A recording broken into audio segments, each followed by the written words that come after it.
Have you ever had the wrong idea about someone? Everyone at Roosevelt High warned me about Ms. Peterson, the calculus teacher who failed half her students every year. She's absolutely ruthless, they whispered. Made 3 kids transfer schools last semester alone. The horror stories were everywhere. How she'd rip up homework in front of the entire class. How she never curved tests even when every single student bombed. How she'd been teaching for 30 brutal years and genuinely seemed to hate teenagers. I desperately needed calculus to get into MIT. No other teacher available, no other time slot that worked. First day of class, she lived up to every single nightmare story. Ice-cold death stare, impossible pop quiz on day 1, absolutely zero tolerance for any questions. When I got my first major test back with a devastating 47% and saw her brutal red marks covering every single page, I wanted to transfer out immediately, but she had written one confusing thing that stopped me cold. See me after school today. I spent the entire day absolutely dreading that meeting. When I finally dragged myself to room 237 at 3:15, her classroom door was slightly cracked open. I heard Ms. Peterson on the phone, but her voice sounded completely different somehow. I know, sweetie. Mommy misses you so much too. Did you remember to take all your medicine today like we talked about? I knocked hesitantly. She quickly hung up and her face immediately went ice cold again. Sit down right now, Marcus. That's when I first noticed her desk setup. Hidden carefully behind her computer monitor were literally dozens of photographs. A little boy, maybe 8 years old, with the most incredible smile I'd ever seen. Wheelchair photos, hospital bed pictures, even one with a tiny graduation cap. That's my son Danny, she said quietly, catching me staring at them. He has muscular dystrophy, terminal. She pulled out my failed test with those red marks. You failed this because you're completely lazy. You think just being naturally smart is somehow enough. Her voice was still harsh, but I noticed her hands were shaking slightly now. Danny studies for 4 solid hours every single night just to barely stay in regular education classes.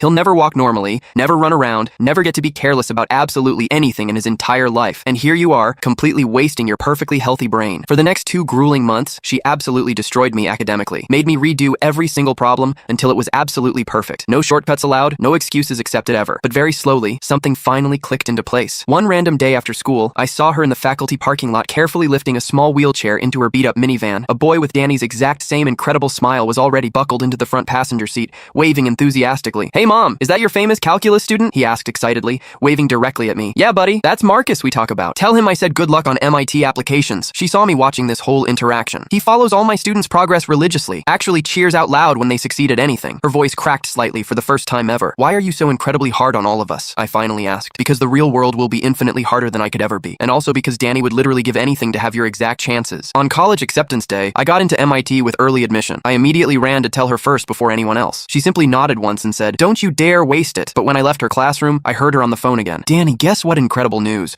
Marcus got into MIT. Your mom's student actually made it, baby. 6 months later, during my freshman year at MIT, I got a text from a completely unknown number. Danny passed away yesterday morning peacefully. He was so incredibly proud of all his students right until the end. The funeral service is this Saturday if you'd like to come. I had never seen Ms. Peterson cry before that heartbreaking day. The hardest teachers love the hardest.